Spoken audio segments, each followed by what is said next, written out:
السلام علیکم دوستو، رمضان شریف کا دوسرا عشرہ شروع ہو چکا ہے جو کہ مغفرت کا عشرہ ہے۔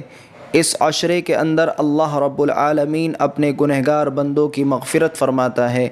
تو چلیے جانتے ہیں کہ اس عشرے کے اندر ہمیں کس دعا کو پڑھنا ہے۔ دعا یہ ہے: استغفر اللہ ربی من کل ذنب واتوب الیہ۔ اس کا ترجمہ ہے: میں اللہ سے تمام گناہوں کی بخشش مانگتا ہوں جو میرا رب ہے اور اسی کی طرف رجوع کرتا ہوں۔ اس عشرے کے اندر زیادہ سے زیادہ اس دعا کو پڑھیں اور ساتھ میں لا الہ الا اللہ کا بھی ذکر کثرت سے کریں، چونکہ یہ افضل الذکر ہے۔